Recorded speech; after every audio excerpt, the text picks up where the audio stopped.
नमस्कार मैत्रिणींनो. टिफिन सिरीजचा आज भाग 7वा आहे आपला. तर आपण भरलेल्या वांग्याची भाजी करतोय, कोरडी भाजी. तर त्यासाठी मी वांगे धुवून घेतले छान आणि असे चिरा पाडून घेतलेले आहेत आणि थोडंसं मीठ आणि हळद मध्ये असं लावून दिलेलं आहे.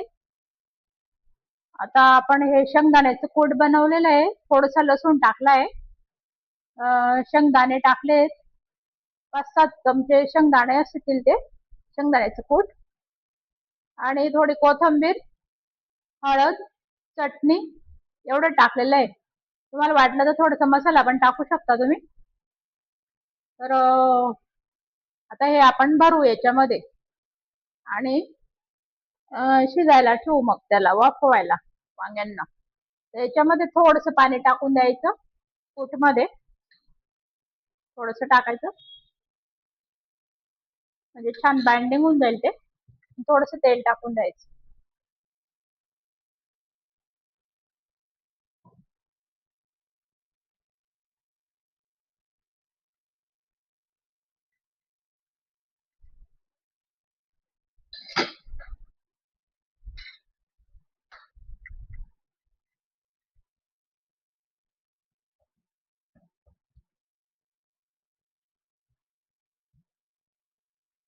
असं भरपूर कूट टाकलेलं असतं ना, मसाला मुलांना आवडतो, पोळी सोबत छान खातात ते. किंवा एक वरण भात सोबत पण असं घरी खायला आपल्याला करू शकता तुम्ही जेवणासोबत.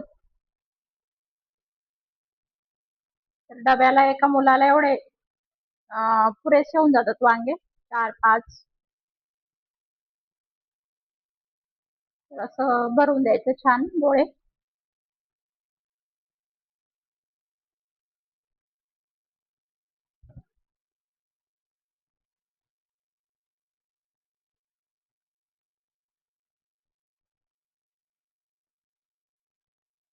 असे जेवढे वांगे तेवढे गोळा बनवून घ्यायचं, म्हणजे सगळ्यांना समान भेटून जातं ते मसाला.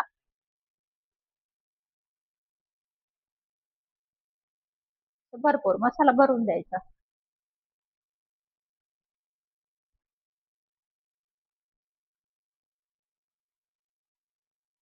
कमी चटणी टाकली मी, मुलांना सहन होईल एवढी टाकलेली.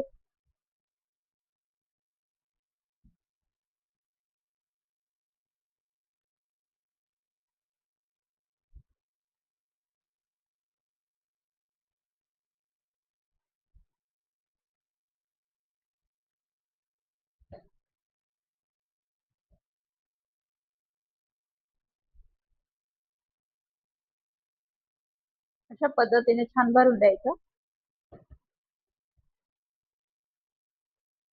आणि तेलात तेल टाकून वाफवून घ्यायची.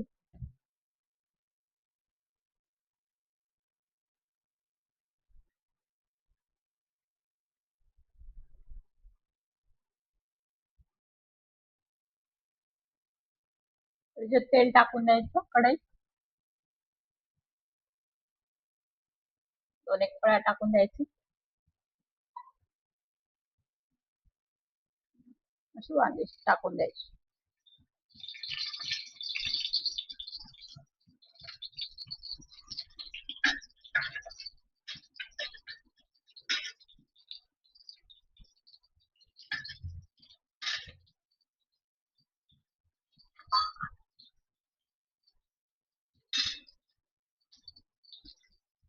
त्यात थोडंसं पाणी टाकून द्यायचं, थोडंसं,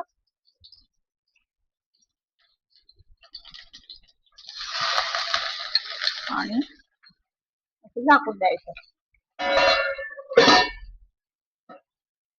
याच्यात झाकणामध्ये पाणी टाकून द्यायचं. या पाण्याच्या वाफेने ते छान शिजून जातात मऊ.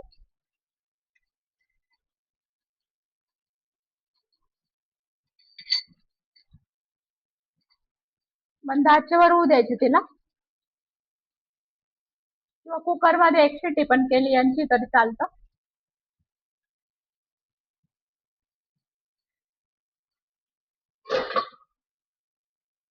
बघू शकता मैत्रिणींनो, ताटातलं पाणी उरलेलं एवढं. त्या वाफेने हे वांगे शिजून गेलेले आहेत. थोडस एक दोनदा मध्ये चाळलं होतं मी त्याला, आणि थोडस अजून हापका मारला होता एकदा, नाही तर मग ही चटणी जळून जाते. थोडस हापका मारून द्यायचं पाण्याचं जरुरी वाटलं तर. तर चटणी पण जशी तशी आपली जळली नाहीये, आणि वांगे पण छान मऊ झालेले, मसाला पण छान झालाय तो. तर अशा पद्धतीने आपली टिफिनची भाजी तयार आहे. तर मी अशाच पद्धतीने अजून म्हणजे थोडीशी वेगळ्या पद्धतीची अशी वांग्याची भाजी अजून पुढच्या भागात टाकणार आहे, अशी कोरडी, आणि किंवा थोडस सार टाकलेली, पाणी टाकलेली. तर ती पुढच्या भागात मी टाकणार आहे ती रेसिपी. तर गॅस बंद करून द्यायचा. छान शिजलेली ती, बघू शकता. आणि वांग्यांना असं मध्ये छान हळद आणि मीठ लावलेलं असल्याने ते फिके लागत नाही, छान खारट खारट लागतात. गॅस बंद करून द्यायचा. बघू शकता मैत्रिणींनो, आपल्या टिफिन मध्ये वांग्याची भाजी भरून तयार आहे. पोळ्या करायच्या बाकीत अजून. तर पोळी भाजीचा डबा एकदम उत्तम असतो, त्या पद्धतीने ही भाजी व्यवस्थित बनवलेली आहे. तर तुम्ही करून पहा, मुलं आवडीने खातील. तर इथं आपला व्हिडिओ समाप्त होतोय. भेटूया अशाच चांगल्या व्हिडिओ सोबत. तोपर्यंत थँक्यू, बाय. रेसिपी आवडल्यास सबस्क्राईब करा, लाईक करा.